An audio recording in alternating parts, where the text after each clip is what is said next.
Dobrý den. Dnes jsme si na rozhovor pozvali ředitelku základní školy Polabiny 2, paní Smetanovou. Dobrý den. Dobrý den. Velkou pozornost budila vaše petice za záchranu základní škol praktických. Můžete nám k tomu říct něco více? Vláda pana premiéra Nečase přijala v roce 2011 strategii boje proti sociálnímu vyloučení a součástí téhle strategie byl jeden bod, který rozhodl o tom, že nejpozději do roku 2015 budou zrušeny všechny základní školy praktické. To znamená, že všechny děti s lehkým mentálním postižením, s kombinovanými vadami by najednou nemohly chodit do své školy a ty školy by postupně zanikly, jejich žáci by se zařadili do hlavního vzdělávacího proudu. Přestože běžné základní školy na takovouhle inkluzi vůbec nejsou připravené. My nemáme speciální pedagogy, nemáme málo početné třídy, nemáme podpůrné pomůcky, které tyto děti potřebují. A hlavně tyhle děti se vyučují úplně podle jiného vzdělávacího programu než děti v běžné škole. Tuhle strategii vytvářeli aktivisté, jako je pan Šimáček, pan Durecký, jsou to lidé bez pedagogické praxe. A ti usoudili, že v praktických školách je mnoho romských žáků a proto je potřeba je zrušit. Zmiňujete, že to připravovali lidé bez pedagogické praxe. Vy sama jste dlouhou dobu již ředitelkou základní školy. Kdo všechno stál za tou peticí a kolik získalo podpisů? Petici podepsali rodiče žáků základních škol praktických i základních škol hlavního vzdělávacího proudu, pedagogičtí pracovníci, takže během 6 týdnů jsme získali 76 344 podpisů. A jestliže na některé petici je víc než 10 000 podpisů, tak autoři té petice mají právo na veřejné slyšení v Senátu. Jak dopadlo tohle slyšení v Senátu a jaká je vlastně odezva ministrů a senátorů? V Senátu jsme byli úspěšní. My jsme tam měli s panem kolegou Gordonem Brayem, to je druhý spoluautor petice ze základní školy praktické v Brně. Měli jsme 2 slyšení, jedno bylo před školským výborem Senátu a druhé potom na plénu Senátu. Naše petice byla shledána jako důvodná a senátoři požadují po ministerstvu školství, aby tato petice byla přepracována, aby základní školy praktické zůstaly zachovány. Přesto dochází k úpravě paragrafu 16 školského zákona, který rozšiřuje možnost inkluze žáků s postižením do běžných tříd základních škol. Jaké vlastně jsou největší problémy té maximální inkluze pro jak ty žáky, tak pro celý vzdělávací systém?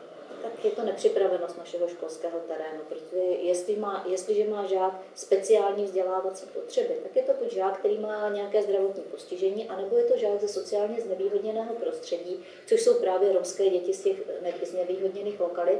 A takovéhle děti nejsou připravené na to, abyste je vzal a posadil do třídy se šikovnými dětmi. To jsou děti, které potřebují speciální vzdělávací přístup, potřebují méně učiva, potřebují speciálně pedagogické metody, potřebují jinak učivo vysvětlovat, mají jiné počty hodin, protože jsou to děti, které nejsou studijní typy, jsou to děti, které se jednou budou živit manuální prací a ta škola je na to má připravit, tak mají třeba mnohem víc hodin praktických činností, než mají děti v běžné škole. Neučí se tak do hloubky jednotlivé předměty. A zatímco my se učíme podle rámcového vzdělávacího programu, tak oni mají zpracovanou přílohu. No a strategii zpracovávali aktivisté, kteří vůbec nevědí, jaký je rozdíl mezi těmi vzdělávacími programy a usoudili, že když dáme takto postižené dítě do běžné třídy a jenom mu trochu ubereme učivo, že se začne učit lépe, což je samozřejmě nesmysl. To, co nastane v praxi, je, že děti, které jsou dlouhodobě neúspěšné, protože z nějakého důvodu tu školu nezvládají, jsou buď děti agresivní, anebo děti frustrované, které se uzavírají do sebe, které se velice trápí a může to vyústit až v určitou duševní poruchu. To jsou věci, které jsou prokázané. Takže nařídit dětem, které mají nějaký typ postižení, že teď budou chodit do velkého kolektivu v běžné třídě a tam se mají učit se šikovnými dětmi a mají být přitom stejně úspěšné, šťastné a spokojené, tak to je samozřejmě pedagogický nesmysl. Náklady na celou změnu na inkluzi mají dosáhnout 10 až 18 miliard korun. Vidíte vy nějaký prostor, jak zlepšit situaci těchto sociálně znevýhodněných dětí jiným způsobem? Vidím. Tak za prvé ty náklady jsou náklady roční. To neznamená na celou strategii. Tyhle peníze nejsou v rozpočtu České republiky vůbec zajištěné. To nám potvrdili pracovníci Ministerstva financí. Takže ta inkluze probíhá bez peněz. To, co by dětem ze sociálně znevýhodněného prostředí pomohlo, je určitě raná péče v rodinách, tak aby terénní pracovníci docházeli do romských rodin, věnovali se matkám, pomáhali jim s výchovou dětí, protože přestože romské matky své děti milují, oni je nevychovávají.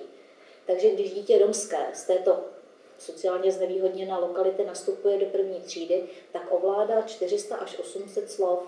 Zatímco dítě z běžné rodiny, z majoritní společnosti ovládá 2,5 tisíce až 3 tisíce slov. Děti z romských rodin nemají logické myšlení, nemají hygienické návyky, nemají sociální vazby. Takže potom po té rané péči by bylo velice dobré, kdyby tyto děti mohly absolvovat předškolní výchovu a mezi 3 a 6 lety chodili do mateřských škol. To by ale znamenalo, že Česká republika by musela nalézt peníze na výstavbu nových mateřských škol, že by se taky musela zabývat vzděláváním paní učitelek v mateřských školách, protože ty nejsou připravené na velký příliv romských dětí. Museli by tam být speciální pedagogové, museli by tam být psychologové, další pracovníci, kteří by jim pomohli s touto komunitou pracovat.